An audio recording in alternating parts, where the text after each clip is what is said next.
When you look at my channel, it's clear to see that I'm a JRPG guy. When I'm not playing a game of that genre, however, odds are I'm messing around in a 2D platformer. Heck, before I was as deep into JRPGs as I am now, 2D platformers were easily my favorite. For good reason, because the genre remains chock full of some of the best games I've played, only 10 of which we're talking about today. Now, I could easily extend this list, but the last time I went past the top 10, things got a little long. So I think I'll save that for special occasions. And laziness, but don't tell anyone I said that. Consider these my absolute top 2D dogs. I want to clarify that for this list, I'm specifically referring to the level by level games, meaning I'm ranking the industry's Marios, not Metroids. Also, for those who've been around the channel for a bit, you may recognize this countdown topic. Well, that's because this is a remake, and what I've been meaning to do for a while because I'm very passionate about the subject, and feel that it deserves better quality than what I gave it before. Not to mention my opinions have changed quite a lot, meaning if you've seen that video, there are a lot of changes that'll keep you on your toes. So you don't have to go back and watch the video anymore. It's old, and while it's not a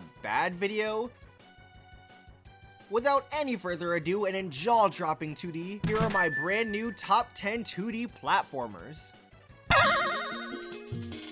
To start off this list of excellent games, we have what used to be my favorite indie platformer, Freedom Planet. While it clearly doesn't hold that title anymore, it's not like I love this game any less than I used to, because it's such a great time. It was originally gonna be a classic Sonic fan game, and while the set pieces and sense of speed harken back to those games, I think this really came into its own as development progressed. Stages are huge, sometimes a little too big later down the road, but they rarely wore me out, and due to them being incredibly non-linear, they're very replayable and fun to try and speed your way through. They always end with a boss battle too, and due to this game's emphasis on combat, they're so incredibly hype, challenging, and a blast. I think this game has some of the best bosses on the list for damn certain. And visually, I'm in love with the Genesis aesthetic. I grew up playing a ton on the system, so the game's graphics hit me right in the nostalgia. Also, this game's soundtrack is actually one of the best I've ever heard, and that's no joke. The only weak link of this game is the story, but I find it such a good laugh that it doesn't bother me enough to hinder the game's overall quality. The voice acting is pretty good, and you can see the writing wants to take itself so seriously that when super serious moments come up, I can't help but chuckle. Even still, the characters are cool, and that's what I care about most, so, this game's great. It's fast, it's cheesy, it's feezy? Oh god. It's Freedom Planet, and I love it. You knew he was gonna show up at some point, and in all fairness, what's a 2D platformers list without Mario himself? I gotta be honest, even though I prefer 2D over 3D platformers as a whole, I much more tend to associate Mario with the third dimension. That being said, Super Mario Bros. 3 is very much an exception to this because it's one of my favorite games the plumber's ever been a part of. I love this game, and it breaks my heart to see it so low on the list, but everything here is just too damn good! Now, I can already see some of you wondering why I would pick this over something like Mario World, and really, I just find Mario 3 a more interesting and fun time. Putting aside its gripping, emotional, subversive narrative, levels are short but snappy, varied, and always keeping you on your toes. The world map is full with so much charm, character, and non-linearity, not to mention the game takes advantage of it, helping each world feel like their own. Mario feels just right in this game, as while he can be described as a bit floaty, the extra precision helps with the game's later stages, and the sheer abundance of power-ups allows the player to go about the game's challenges the way they want, with the levels rewarding them for thinking outside the box by giving boatloads of secrets and alternate methods of progressing the levels. The game's such a good time from beginning to end, and I've yet to get bored over my many playthroughs. I'd be surprised if you haven't played the game by now, so I'm gonna assume you have and agree that this deserves a spot on the list. Glad we can all get along with this one. I'm a total noob when it comes to Castlevania, and have barely played any of the games, regardless of if it's a classic or Metroidvania. The most I played was Aria of Sorrow, a game I freaking love, so I'm surprised I haven't dabbled more into the series. Anyway, I say all this because I recently played through Bloodstained Curse of the Moon, a prequel to Ritual of the Night developed by Inti Creates, some of the most talented people in the industry, and a name we may or may not be seeing later. It's heavily inspired by the classic entries in the Castlevania series, and I've gotta say, if any of the games this was based off of are nearly as good as this, I've been missing out. Curse of the Moon has a lot going on, jam-packed in a relatively short game. My first playthrough, piles of deaths and all, only took me around 2 hours, but I was having a great time the whole way through. All 4 characters have a lot to offer, and switching between them at the drop of a hat allowed for fluid progression throughout the game's excellent level design. In combination with its length, this highly encourages replaying through the game. And so I did. Then I did it again. and again. It's just so fun, and there's a lot of different ways to go about it, preventing me from getting tired of what's essentially the same adventure. In fact, when I'm done with this video, I think I'm gonna go through it again, and that's not a joke. Feature editing Zafre, please hurry up. Inti came through with the bosses yet again, the music is retro goodness, the colors are distinct and a visual treat. God, I love this game, and I look forward to more out of this universe, as well as more work from the hydrated chads at Inti who've yet to disappoint. I would say they're the biggest chads on the list, but we've got a Kirby game coming up later on, so yeah. Spoilers for the list, I guess, but I figured I might as well clarify that now before I forget. Anyway, number 7? Despite Mario setting the foundation for not just the industry, but this particular genre way back on the NES, it's ironic that what's essentially his pet built an even better game on top of said foundation. After all, Yoshi's Island is the chef's kiss of 2D platformers for a good amount of reasons. For starters, the game's aesthetics are timeless, expressive, and evoke that childlike feeling. Even for those who didn't grow up playing this game, it gives nostalgic vibes, and I find that special. It makes me want to bust out a box of Crayola crayons, you feel me? Not to mention it has such a cheery, upbeat, and catchy soundtrack, so not only do I want to bust open a box of Crayola crayons, but I want to bust open a box of Crayola crayons and get my jam on! Presentation aside, the things that matter, gameplay and controls, are so great that it makes me place this game higher than the plumber who gave this dinosaur a career to begin with. Levels are challenging, varied, and constantly throwing new ideas at the player to keep the adventure from becoming dull. There are even incredibly creative and unique bosses so memorable that all these years later, before replaying the game for the sake of the video, I found myself saying, oh yeah, this one, so many times. It's kind of a long game too, so it speaks volumes that I'd recall so much while being able to enjoy it to this day. Yeah, I've got a lot of nostalgia for this one, as I've got too many memories of myself spending hours and hours on it, and I'm happy to report that Yoshi's Island holds up. Hell, it might be better than I remembered. And for my money at least, it's better than anything Mario has ever done on 2 planes. There are so many excellent Mega Man games that could make it onto the list, so which one did I go with? A classic? An X game? Gunvolt? You know what? Hold that thought. Honestly, replaying a ton of Mega Man for the sake of the list, I thought I was gonna pick X4 as my favorite, but a lot of aspects of that game haven't aged as well as I remembered, which bummed me out a bit, but then I played Mega Man 03 and somehow I didn't care anymore. Once again, Inti absolutely kills it because 03 is on another level when it comes to Mega Man. Firstly, Zero controls like a dream. He has snappy, ridiculously responsive handling, making the difficult level design reasonable to overcome. BS screen crunch spike picks aside. There are a good amount of weapons to use, giving Zero a ton of versatility while paving the way for interesting secrets and set pieces. It fixed customization with cyber elves, meaning you've got a lot of room to experiment and subsequent playthroughs can be a lot more interesting. The game finally broke out of the typical Mega Man level progression, saying that it's okay for the series to move out of its comfort zone, which if anything enhances the overall experience and story that much further. Oh yeah, this is a Mega Man game with a really freaking good story. Heck, the whole Zero series, for my money, is the best arc of the entire franchise, with this chapter in particular being what I believe to be the strongest. The plot, twists, conflicts, and especially characters are amazing, making for an epic story. Its weight heightens the motivation behind the stages and raises the quality of the game over just about every other Mega Man, which combined with all I've already said, makes 03 an ambitious, high-quality platformer.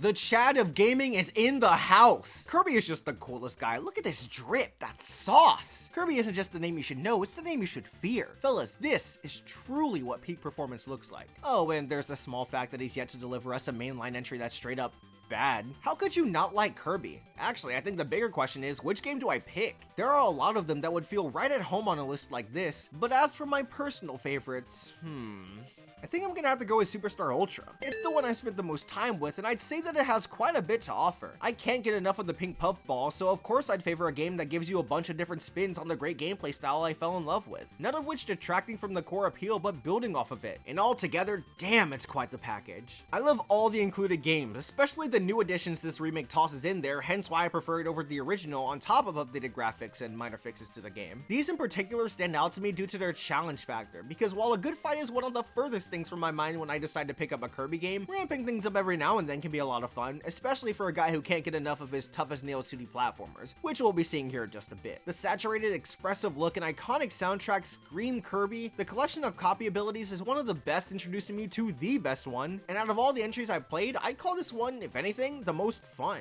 Even the side modes have a lot of appeal to them, only giving the game more brownie points. They've done a lot to refine the Kirby formula over the years, all of which being great games that I could easily see being someone else's favorite. But this interesting take on a Kirby game gels the best with me, hence why this fantastic game kicks off our top 5. And what a start too. Man, all these games are so good. This list was so hard, you don't understand.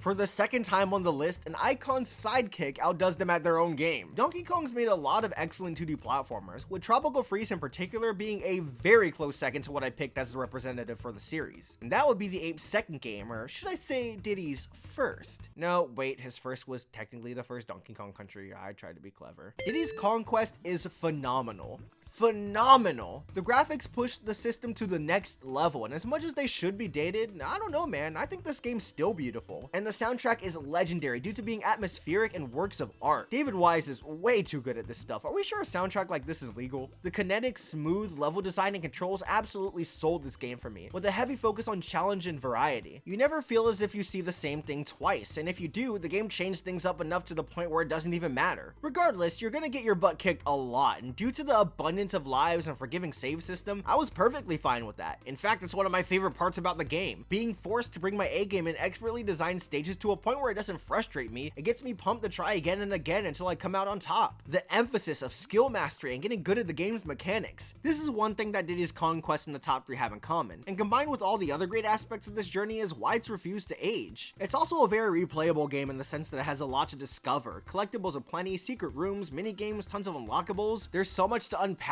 in terms of its completionist journey that it more or less created the completionist. And that's saying a hell of a lot right there. As we've seen on the list already, the SNES has some kick-ass games, and to call this one of the best is a high honor, but it deserves to be called such. It really does.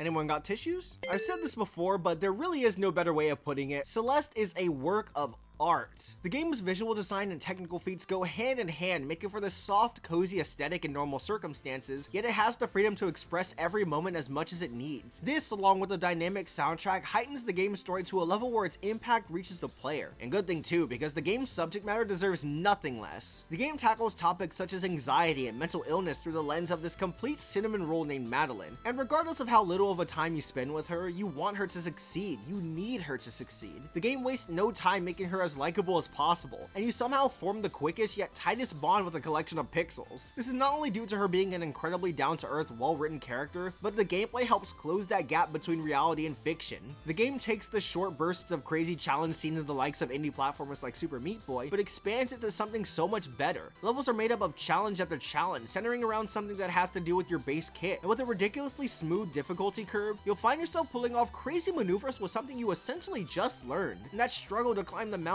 that mastery of the many mechanics, and that feeling of overcoming what the game throws at you is what forms that connection between the player and the game, the story and the gameplay. It's so well done, scratches my challenge itch, and gets an emotional response out of me in a way that's completely unique to it. There's also a lot of fun things to collect, optional challenges that'll kick your ass, and a variety of options that make Celeste ridiculously accessible in a game that anyone can enjoy. Above all else, it wants you to win, which is one of the best parts because everyone needs to experience this. It's popular for a reason, and that reason is, well, it's a damn good game.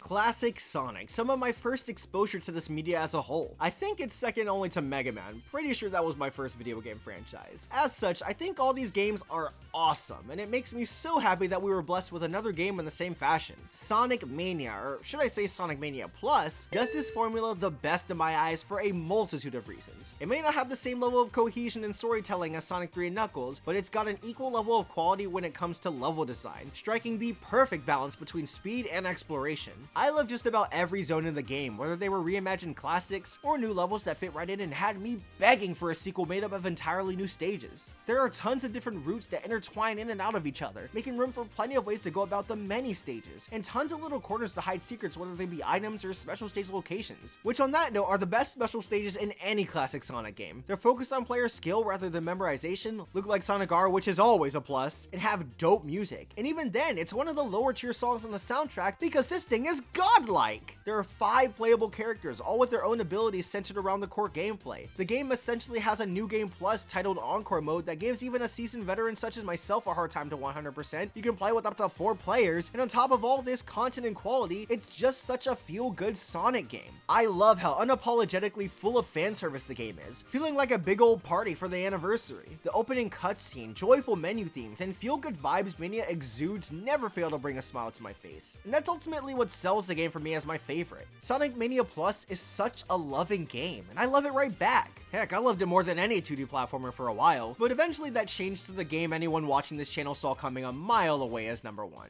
And if you don't know, well...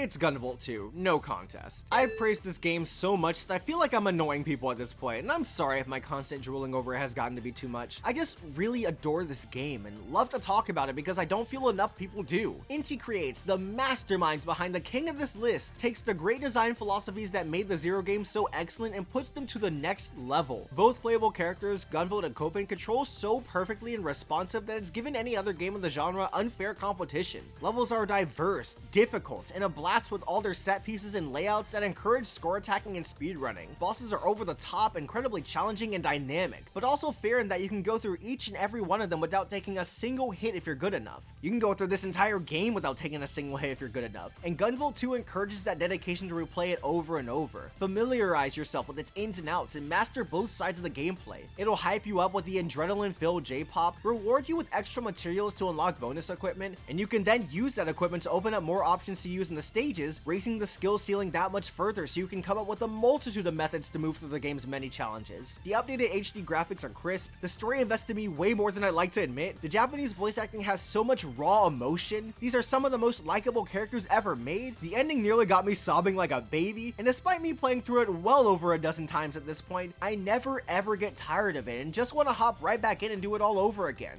Just a little better, a little faster. That first time through I struggled and came out of the credits crawling, beaten up and bruised, but now I can get through almost without a scratch, and that feeling of becoming better than the game has yet to be matched. It's that replayable, emotional, top-notch, challenging, memorable ride that makes up what I believe to be a 2D platformer perfectly tailored to my tastes. And Gunvolt 2 is all of that. That's why it's one of my favorite games ever, let alone my favorite 2D platformer.